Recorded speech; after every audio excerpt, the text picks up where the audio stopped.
Seja muito bem-vindo ao nosso canal, um espaço feito para edificar a sua fé e fortalecer o seu coração. Se esta mensagem falar com você, inscreva-se, deixe o seu like e compartilhe com alguém que precisa ouvir uma palavra de esperança. Que Deus abençoe grandemente a sua vida. Eu tenho vivido alguns desafios na minha vida depois de 32 anos que caminho com o Senhor.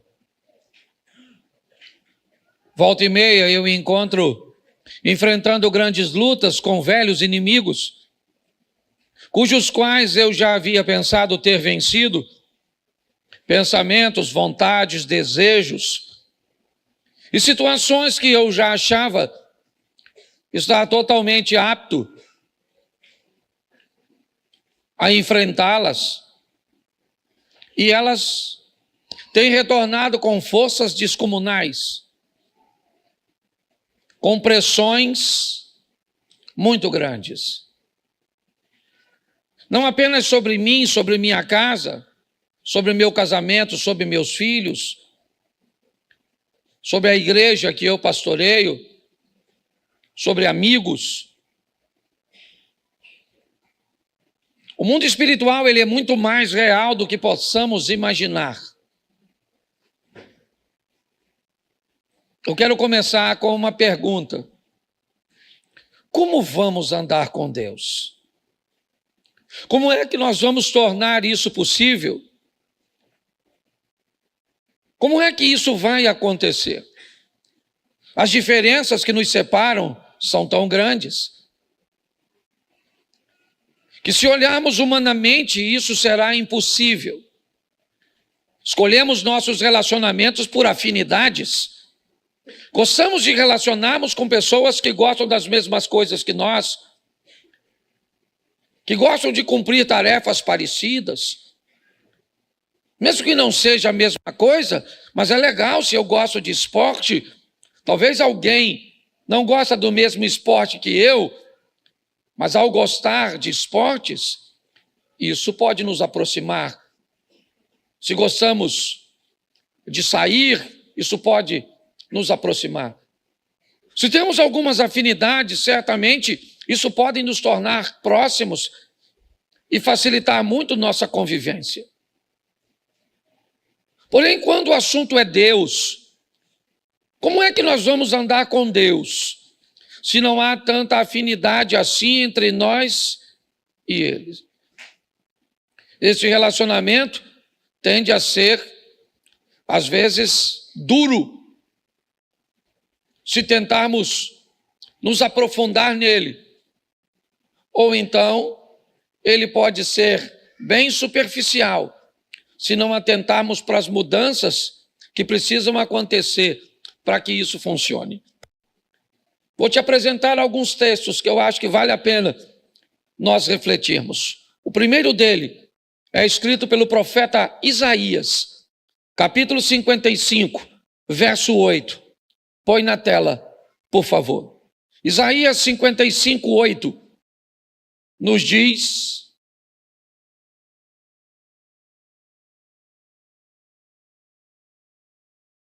eu passei para aí.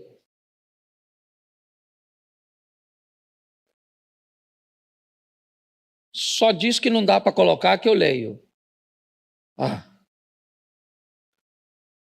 Porque os meus pensamentos não são os vossos pensamentos, nem os vossos caminhos, os meus caminhos, diz o Senhor. Preste atenção, porque nós vamos aprender algumas coisas importantíssimas.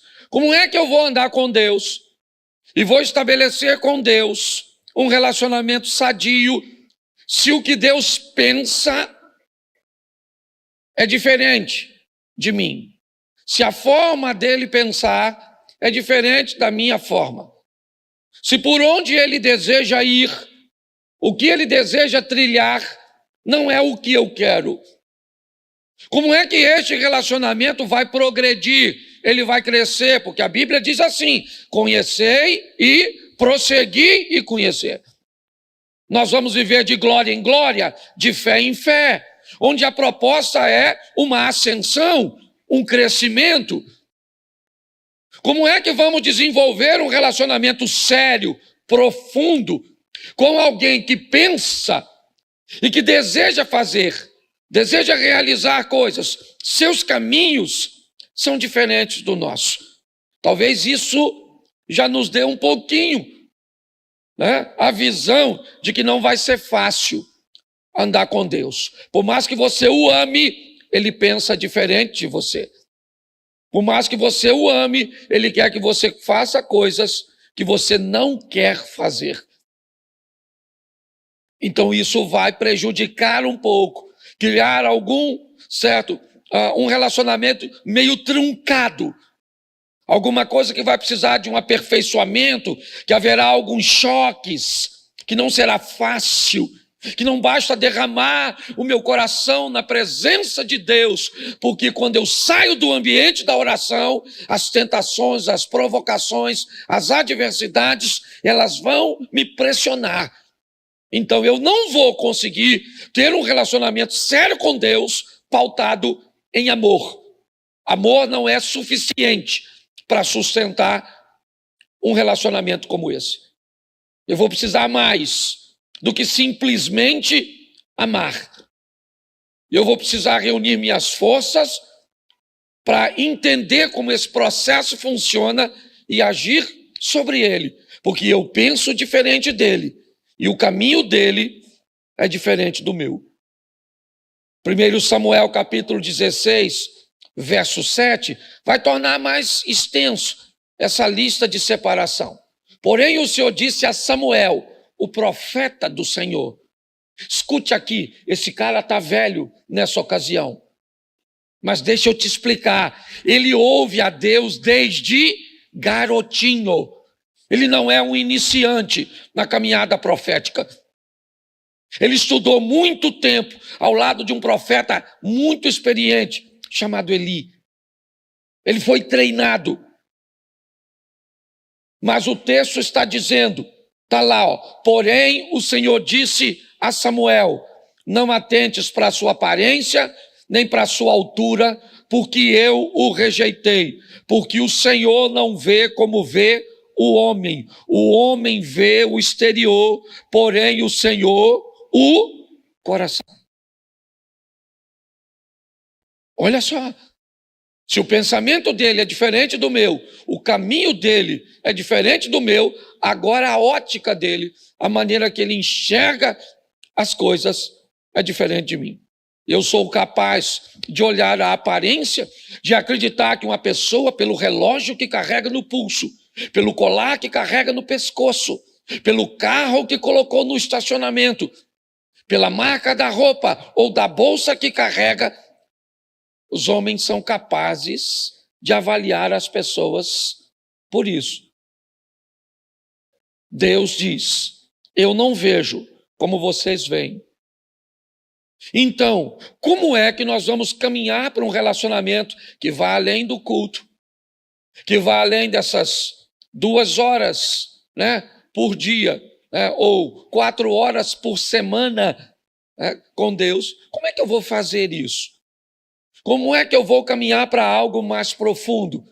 Tirar essa água do tornozelo e subir um pouco mais, certo? Trazendo profundidade neste relacionamento. Pode ter certeza que isso não será fácil. Está esperando um ambiente fácil para começar a orar? Não vai rolar. Está esperando um ambiente favorável para ler a Bíblia? Não vai aparecer. Você está esperando um momento propício que você queira jejuar? Não vai aparecer.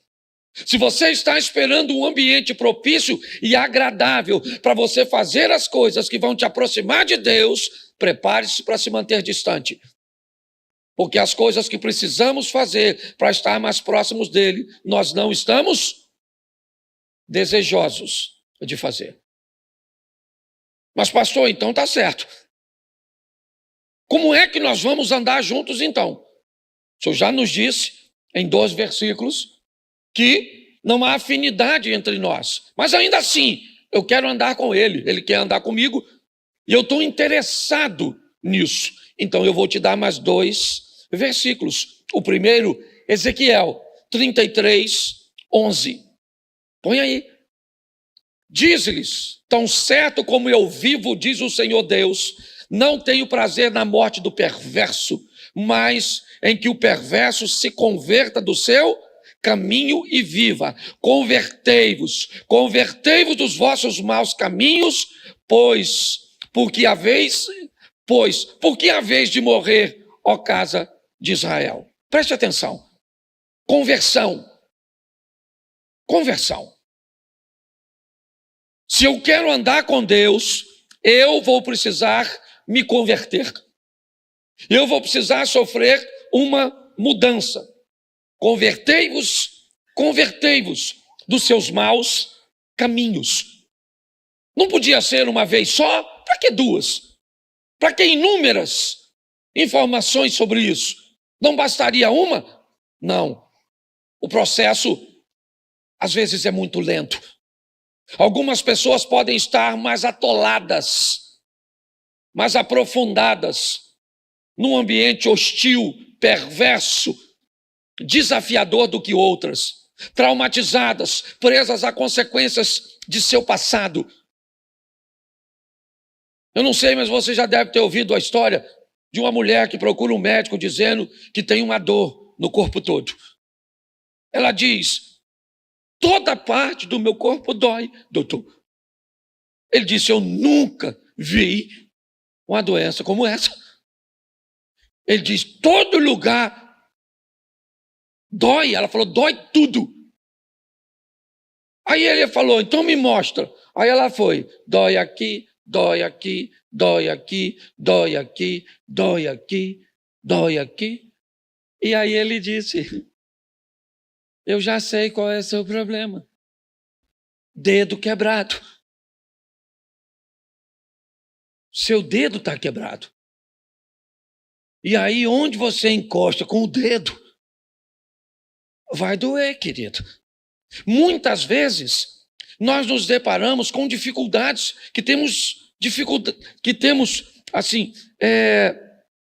algumas resistências para identificarmos. A palavra conversão é uma palavra desafiadora, porque ela nos expõe a uma mudança que muitas vezes não estamos prontos para fazer. Mas e aí? A outra parte é que vai se converter? Só tem duas partes para que esse relacionamento se consolide. Uma sou eu, a outra é Deus. A palavra para que ele se consolide é conversão. Então, se eu não me converto, quem tem que se converter é Deus para se relacionar comigo? Então não vai ser fácil, não. Não pense que a maioria das pessoas que vivem uma vida sem vergonha, uma vida dupla, querem viver porque não querem, não. Elas querem viver uma vida de santidade, uma vida digna, uma vida decente. Sai de um culto, desejosos de que durante essa semana seja uma semana de vitória, que ela não entre num site de pornografia, que ela não entre num ambiente de fofoca. Mas como ela vai fazer isso? Sozinha, ela não vai. As forças de oposição são muito maiores do que a dela.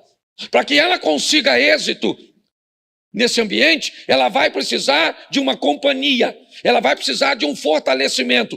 E se ela não conseguir alcançar isso, se a força do mal convencê-la de que isso não é possível, não é viável, que ela não merece, você pode ter certeza que o que vai acontecer é ela ser envergonhada. Talvez não no ambiente humano, mas no ambiente espiritual. A conversão é algo que precisa fazer parte da nossa vida para que consigamos este relacionamento próximo, crescente e firme. E para isso, Ezequiel 36, 26, nos diz algo: dar-vos-ei coração, porei dentro de vós o espírito, tirarei de vós o coração e vos darei um coração. Preste atenção. Olha só. Aí eu estou pronto a querer me converter? Então tá bom. Então eu vou receber uma coisa, e não mais fora, mas agora dentro. Preste atenção, esse é um texto do Velho Testamento. certo? Essa história de um espírito que vem para dentro é uma coisa bem do Novo Testamento. Então preste atenção, nós precisamos, para ter êxito, permitir que Deus entre. Eu não posso mais caminhar com Deus, simplesmente. Eu tenho que caminhar em Deus. Se eu quero vencer, não dá mais para um Deus que ande comigo. Eu preciso de um Deus que ande em mim. Um Deus que habite em mim. Certo? Que mora. Ah, pastor, mas o Novo Testamento já diz que Deus não habita em templo feito por mãos humanas. Ele pode até não habitar, mas frequenta. Então não vem com essa história, não. Certo? Ah, não vou mais à igreja porque Deus não habita em templo. Não habita, mas ele frequenta esse ambiente coletivo. É importante. E se eu quero viver uma vida digna com Deus, eu preciso permitir que essa dureza de coração, que esse coração cauterizado, insensível, esse coração que não sente mais quando desagrada a Deus, desapareça. Esse é o coração de pedra. O Espírito de Deus, ele vai trazer sobre nós um coração de carne, sensível, sabe? Uma percepção clara de quando algo, sabe? Algo que você faz, não interessa o quão pequeno ele seja. Se ele for ofender o Espírito Santo, ele te causa sensibilidade. Não interessa o que é. Eu vou te dar um exemplo. Eu esse dia estava saindo do hotel, e quando eu entrei no carro, eu descobri que eu não tinha pago uma água que eu tinha consumido. Eu já estava lá fora. Era apenas uma água. Eu podia ter ido embora. Ele não me cobrou. Aliás, ele não perguntou nada. Ele só é check-out, pastor. Falei, me dá o cartão e pronto. Mas quando eu estava lá fora, uma água, R$7. Não faria diferença para o hotel? Faria? Não. Faria diferença para mim? Não. Mas faria diferença no mundo? Pronto, eu fui lá e paguei a água, ponto, porque você começa a ter um coração sensível. Qualquer coisa que saia do padrão de Deus, não interessa se homem vai ver, se sua esposa vai ver, seu marido, seu pai, seu pastor, seu chefe, não tem mais a ver com a visão humana, é a visão de Deus sobre você. Onde você estiver, ele vai estar lá. É assim que funciona. E o nome dele pode ser glorificado ou envergonhado por minha ou por sua causa. É assim que funciona. Então eu preciso entender isso. Não será um relacionamento fácil. Não. Será um relacionamento desafiador. Eu terei que mover-me muitas vezes com muita força para fazer com que eu continue conseguindo andar ao lado de Deus. E eu até hoje confesso a você, fora alguns exemplos na Bíblia que a gente pode até aplicar, eu nunca vi Deus querendo parar de andar com as pessoas. Mas eu já vi pessoas querendo parar de andar com Deus porque descobriram que não conseguem.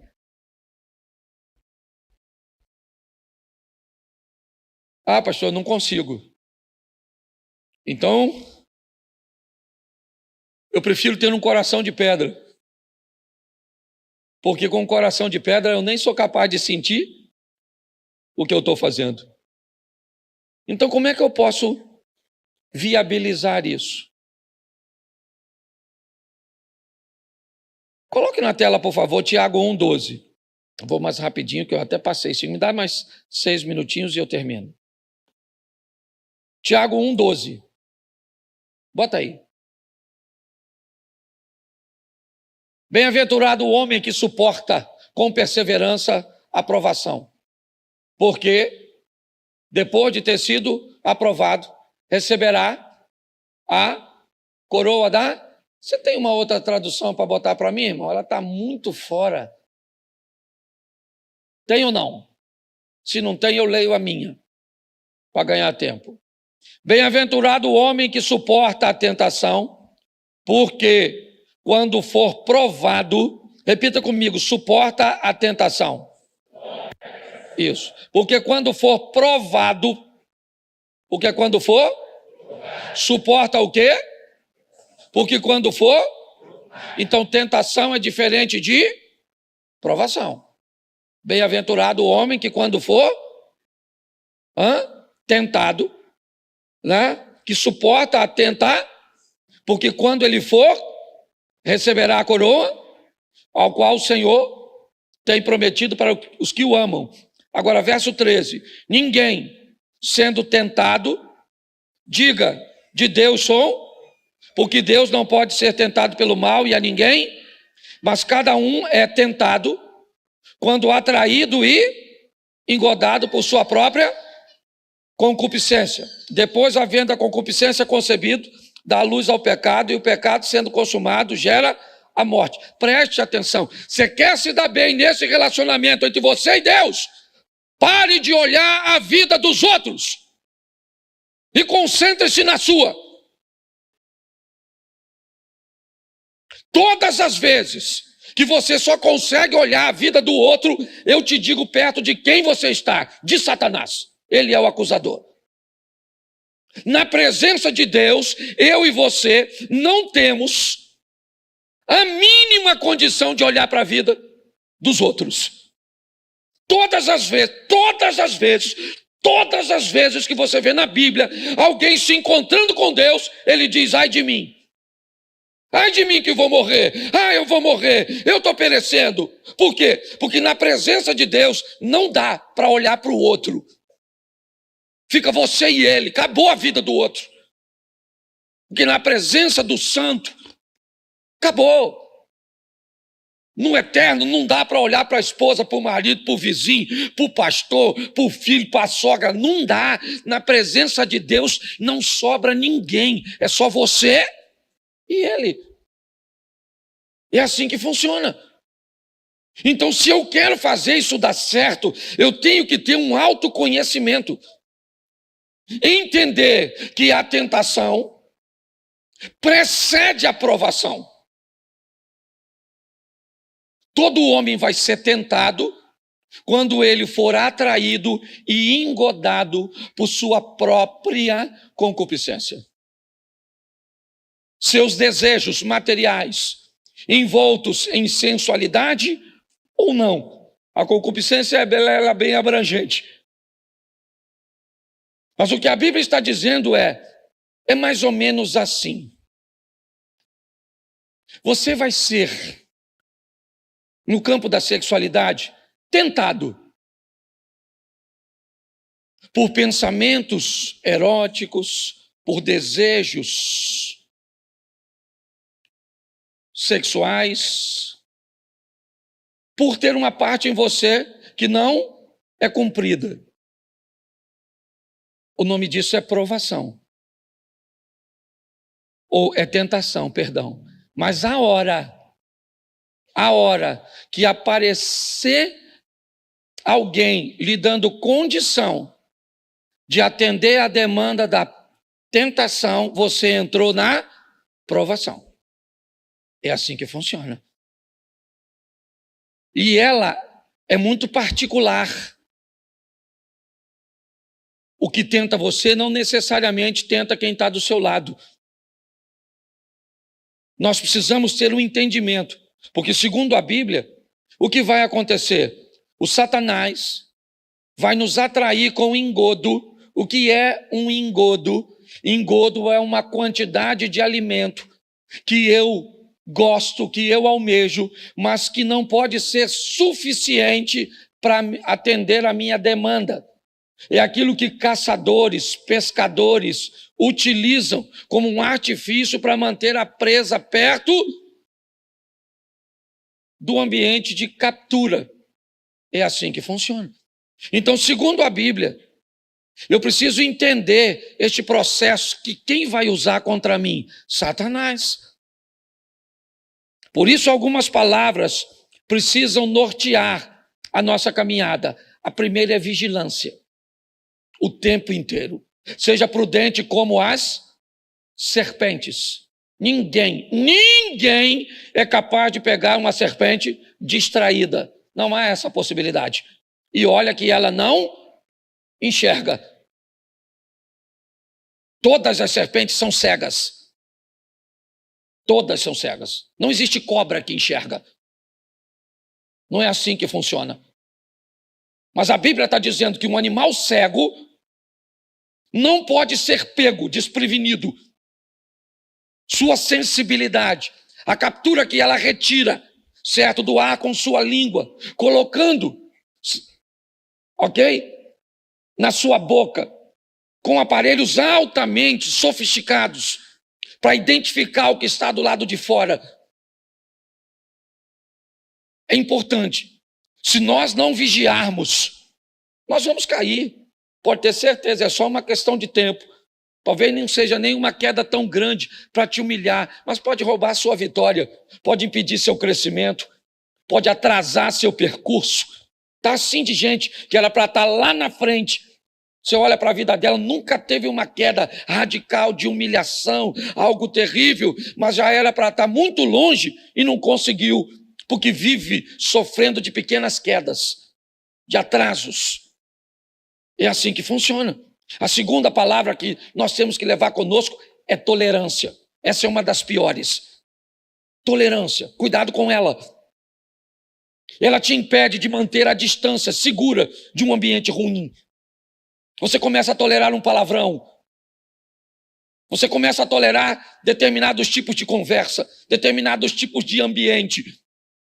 Isso começa a te aproximar de lugares e de coisas, de situações cujas quais você deveria estar distante. Mas o inimigo usou de uma forma sorrateira, fazendo com que você conseguisse tolerar. Você tolera aquele tipo de coisa, aquele tipo de música, aquele tipo, sabe? Você começa a se tornar bem tolerante. Por quê? Porque a próxima palavra é aprovação.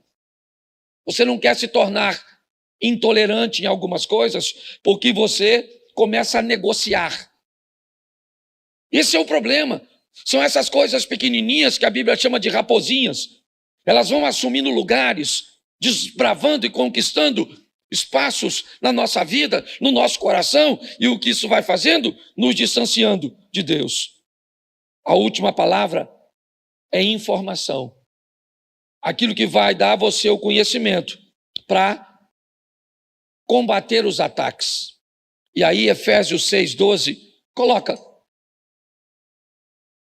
porque a nossa luta não é contra o e a, mas contra os principados e contra os dominadores deste mundo, contra as forças espirituais nas regiões.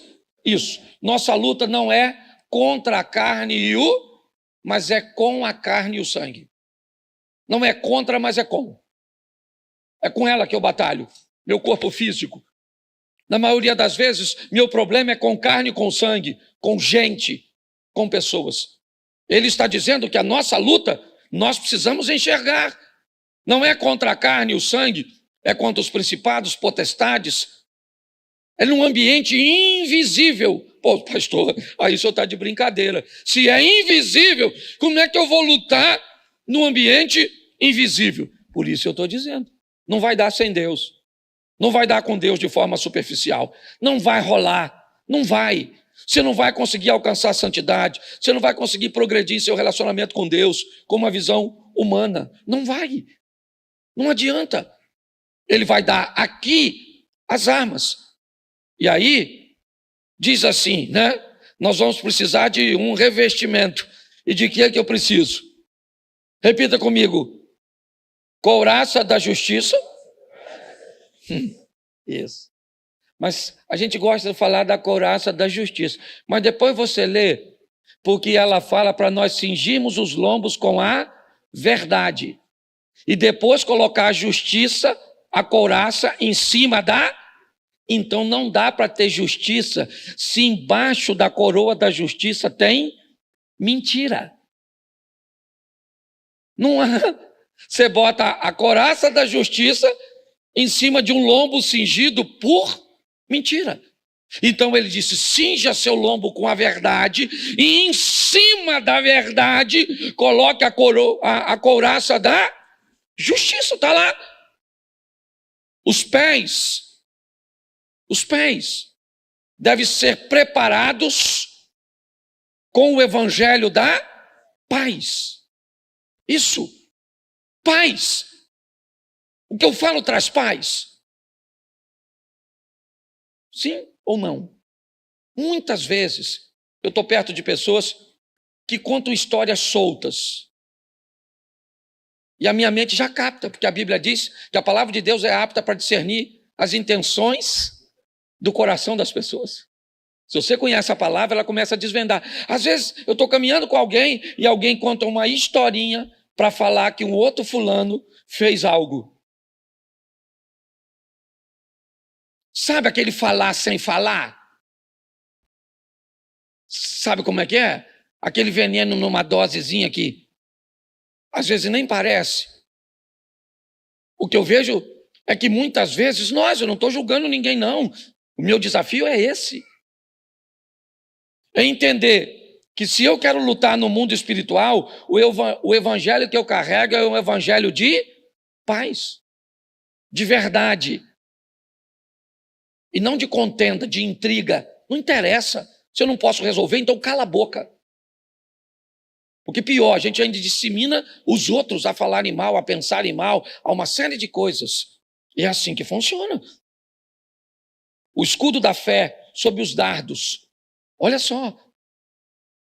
Olha que coisa interessante. O que é um dardo? O dardo é o quê? É um objeto que ele é lançado. O escudo é para nos proteger dos dardos inflamados do maligno, que ele vai jogar de longe. Ele não precisa possuir você e nem a mim. Não há necessidade disso. Basta lançar alguma coisa sobre nós que faça com que façamos a vontade dele. Precisamos desse escudo. Na nossa cabeça está o capacete da isso. Uma coisa deve estar na nossa cabeça para sempre. O que é? A salvação. Salvação de quem? De todo mundo. Se o que eu vou fazer não é para salvar pessoas, tem alguma coisa de errado.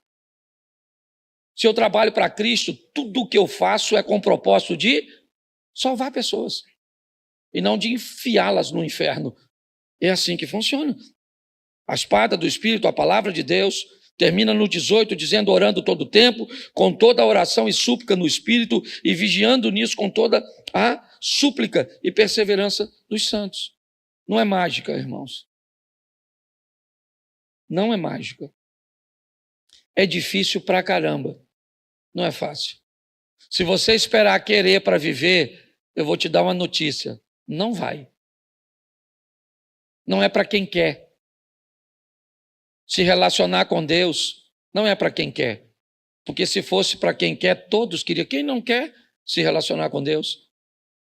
Eu só preciso encontrar um ambiente equilibrado, de autoconhecimento, onde eu consigo olhar para mim e ir eliminando as coisas, entender que o que o meu inimigo pode usar contra mim, porque é isso que ele vai usar contra você. Exatamente. Ele vai estudar você e vai descobrir como é que ele te faz ficar longe de Deus. Isso. É a história do filhinho pródigo. E eu termino aqui. Lembra a história do filho pródigo? Você lembra dela? Isso, está lá, Lucas 15. Onde o filho pródigo está? Na casa do... Enquanto ele está lá, qual o problema que ele tem? Nenhum. O pai tem um inimigo, sim ou não? O inimigo do pai quem é? Satanás. Mas como é que Satanás mexe no filho pródigo, se o filho pródigo está na presença do pai? Então o que ele faz? Eu vou tirar o filho da presença. Porque se eu tiro o filho da presença, eu tiro o filho do ambiente de proteger, e agora ele é um alvo fácil. Então, eu vou falar para vocês, não é fácil para você, nem para o pastor. Talvez seja para os outros. Para mim não é. A briga é feia. Eu não estou afim de orar. Eu não estou afim de ler a Bíblia. Eu vou ler, dá sono, dá preguiça. Ou as letrinhas embaralha. Você está afim de jejuar, dá uma fome desgraçada. Mas eu vou falar uma coisa para você. Nós vamos vencer. Certo? Pelo menos eu estou afim desse negócio aí. Eu vou vencendo, tem hora que eu dou uma voltinha assim, ó.